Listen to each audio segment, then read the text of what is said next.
Nostalgia is a hell of a drug. You love it. I love it. The media knows it. The multi-billion-dollar industry known as film, comic books, music, they all know it, and they use it against us, and we love it.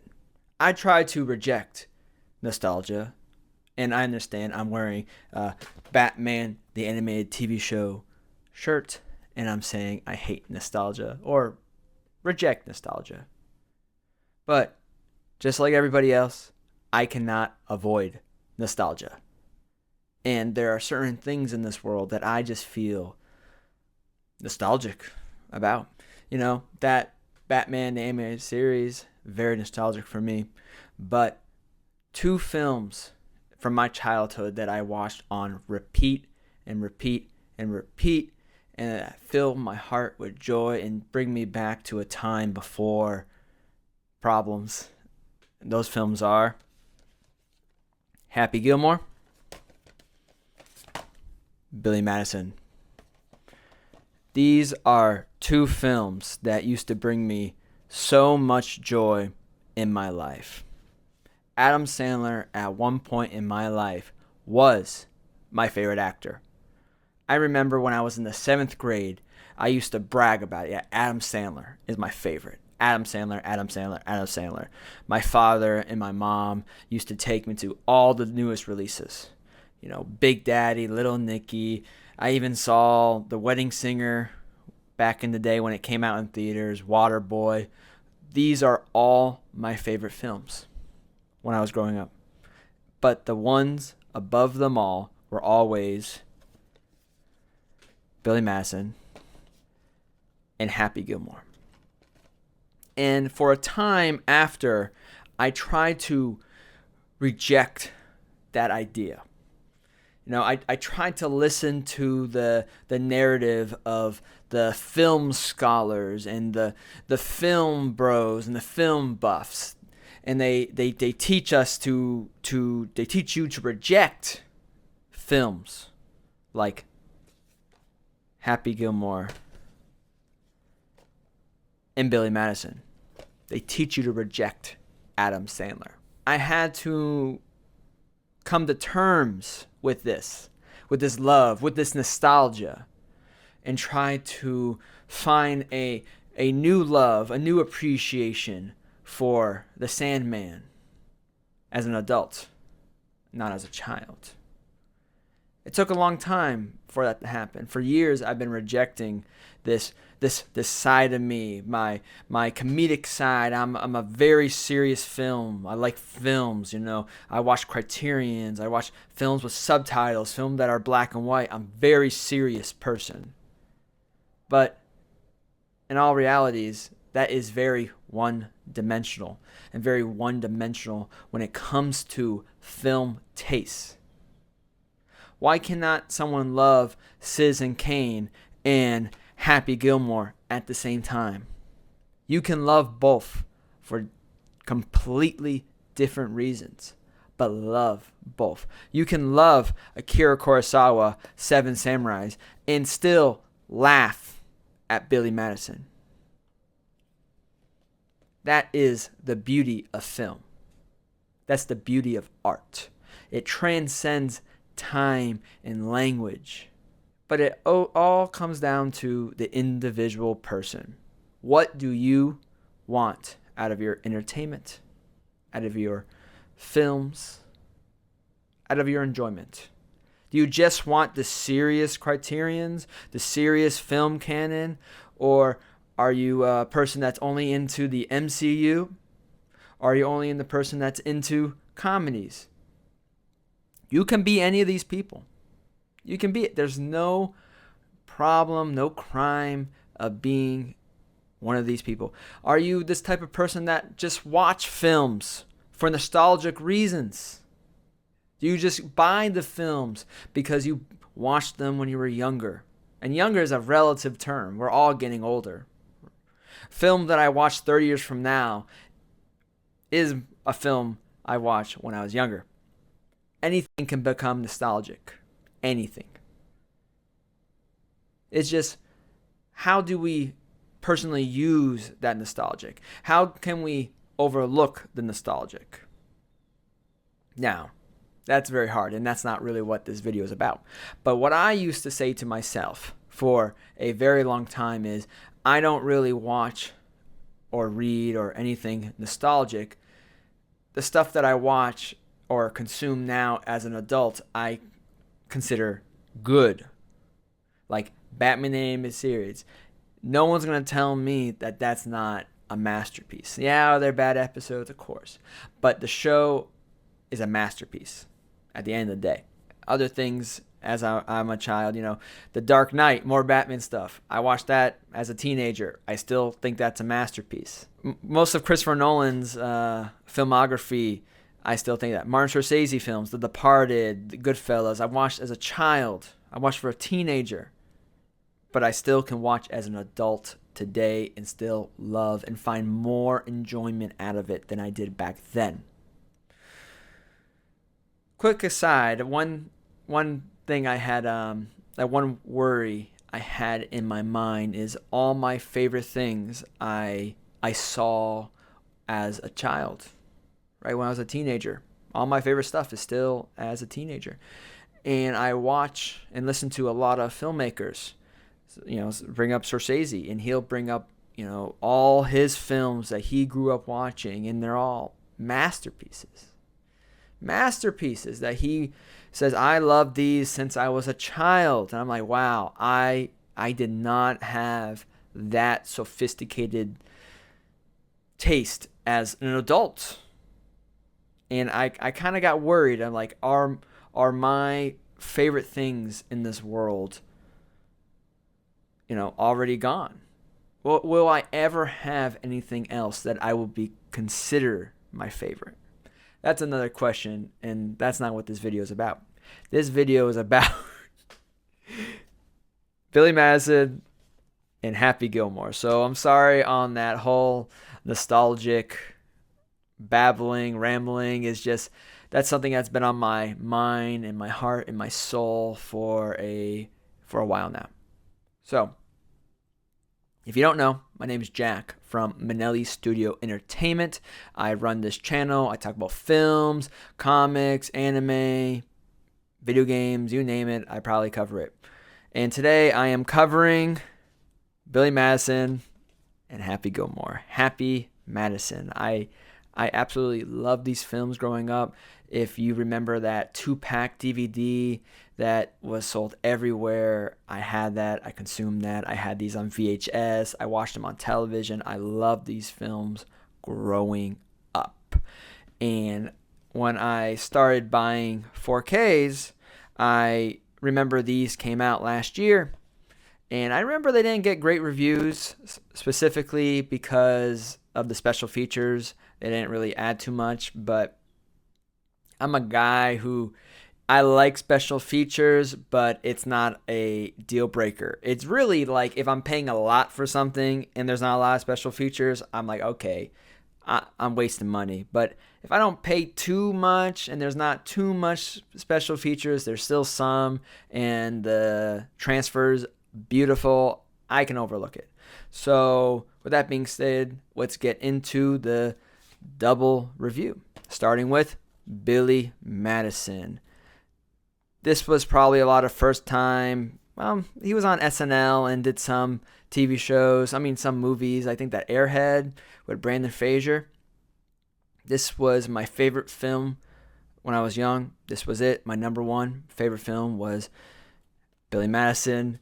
And I quote this film all the time. I sing the back to school song to myself all the time.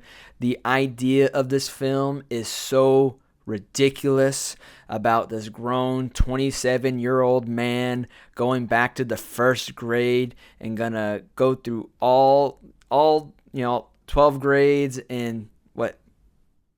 This wasn't 12 weeks, but like 24 weeks. So ridiculous. And then, he gets his teacher, Veronica Vaughn, and, all that stuff.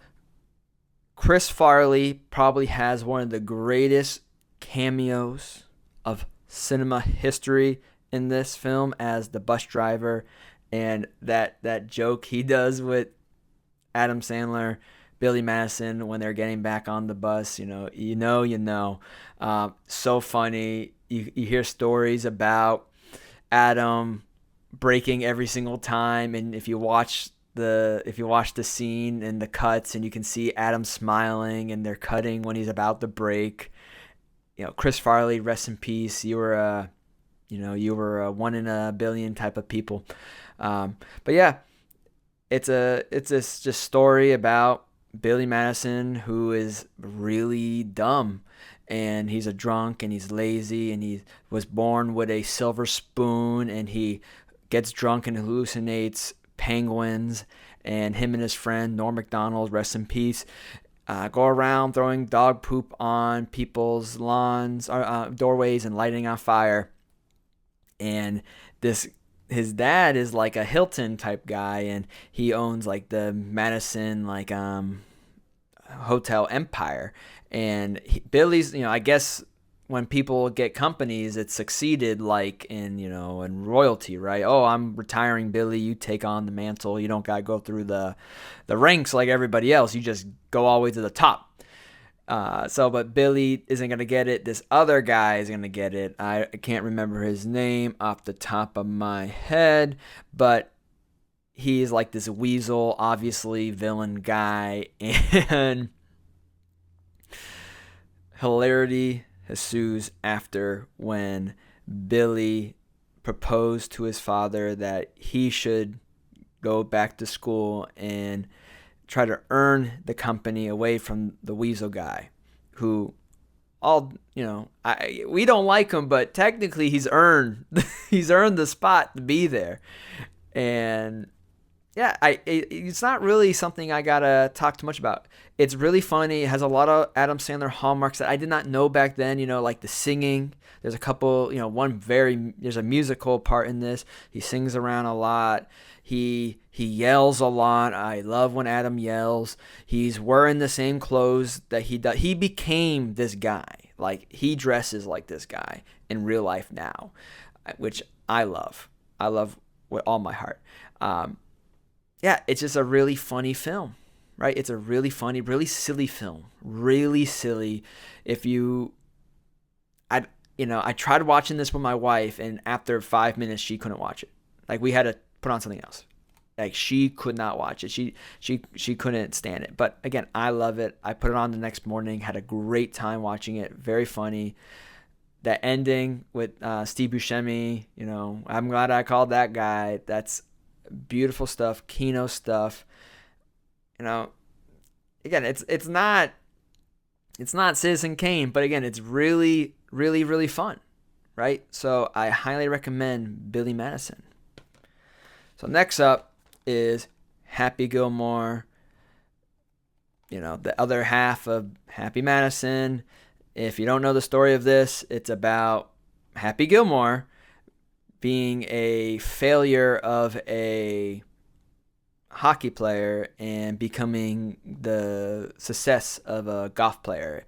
Recently, this had a sequel, Happy Gilmore 2. I will not be commenting on that film, but this film is definitely better than Billy Madison. I like Billy Madison better, probably for the nostalgic reasons, but this film is hands down the better film. And maybe that's why it's the first name in Happy Madison, right? Unless Billy Happy doesn't sound good. But this has so many great parts. Carl Weathers as Chubbs, amazing. Kino comes back later in Little Nicky. The Price is Right scene. Shooter McGavin. I think Shooter McGavin is a tragic figure after rewatching this. Again, just like the bad guy in this film, Shooter McGavin has like a mental breakdown. And it should be called Happy Gilmore, The Downfall of Shooter McGavin. And that I'll comment on the sequel now, I guess, a little. And the sequel does do that. They gave Shooter in that film goes to the mental asylum. And again, that makes sense. That makes sense after rewatching this film. Shooter is a tragic figure. It's a tragic figure. He should have been a success. He reminds me a lot of Brad, what's his name?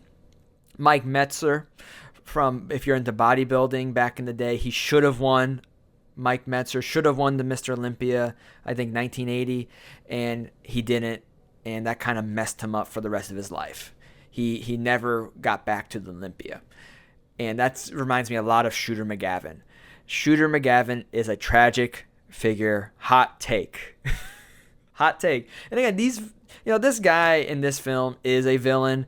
This is just like, Shooter is just like, he's a bad guy, I guess, but he's not a bad guy. That Wreck-It Ralph thing. You're not a bad guy. But yeah, Happy Gilmore, he's such a funny, angry guy. And they use that, all the fun stuff that was in Billy Madison, they put it up here and they crank it to 11. Like, this film's so ridiculous, right? How he plays golf. He just stumbles upon the Grand Tour. He stumbles upon Chubbs. He stumbles upon the alligator or crocodile, whatever, that ate Chubbs' hand and kills it. Right, he's a bumbling idiot, and I just love it. Again, want to talk about one of the best cameos? Ben Stiller in this is amazing, absolutely amazing, breathtaking as that caretaker of the old people. Sorry, the grandma's amazing. The girl, I can't remember her name, from Modern Family, the woman, I can't remember, I'm so sorry, is amazing. I absolutely love this film. I found a newfound appreciation for this film watching this as an adult after not watching it for probably over a decade. The Bob, was it Bob Ross? I can't remember the Price is Right guy right there. Amazing scene, that fight. The Price is Wrong, and then it's just amazing, just absolutely amazing. Can't really talk too much about it. Can't say enough about it. But yeah, these films are so nostalgic for me, and I do wear these goggles while I watch them, and I'm happy to say, yes, part of the film, part of the enjoyment is the nostalgia, how it brings me back to another time, but I am happy to say that these films stand up to the test of time. And I'll tell you who really helps that out. And because at the beginning of the video, I talk about how it became part of film narrative not to like Adam Sandler. But a person in the film community, a couple people nowadays, that host Adam Sandler to high regard is Paul Thomas Anderson in the Shafty Brothers, because it's Punch Drunk Love and Uncut Gems. And it's an amazing story when Adam Sandler says it, when he meets Paul Thomas Anderson, and Paul Thomas Anderson says, I want to make a movie I want to make a movie for you to star in. And Adam Sandler was like, okay, whatever. And he saw Magnolia. And then he's like, whoa, I don't know if I can do it. I don't know. We're not doing that, are we? And Punch Drunk Love is a film that the first time I watched it, I did not love. But the second time I watched it, I got it, right? I'm like, okay, I got it. And then when you go back after watching Punch Drunk Love and you're like, okay, PTA said he made an Adam Sandler movie, or his version of an Adam Sandler movie. And you go back and you watch it and you're like, oh, I get it. Like, all the same hallmarks in that film is in Punch Drunk Love are in these films, right? They're very similar in certain aspects. They're not similar in other aspects, but they're very similar in some aspects, and it helps you appreciate that. Uncut Gems, I think, is left field, very different, but not Punch Drunk Love. Punch Drunk Love is really in that same canon, but of course, Uncut Gems, 20 years later, it's not going to be the same thing. But yeah, these films are 30 years old now. This came out in 95. This came out in 96. Wow, I feel old. And again, I love them. I wish Kino would release Wedding Singer and Waterboy. Those are like the 4 perfect films of Adam Sandler's career. And Big Daddy. Big Daddy's really good too. Big Daddy was like that one film that, okay, we allow Big Daddy. And because, that's, pretty good. Got some heart in it. And, I like Mr. Deeds. I said it. I like Mr. Deeds. I'm not ashamed of it. I think it's very funny. And I've seen the original one, and I think it holds up. Both films can live together. Do a double pack, Kino. Double pack of the original Mr. Deeds and Adam Sandler's Mr. Deeds. Do a double pack. Please. I'll buy it. 50% off.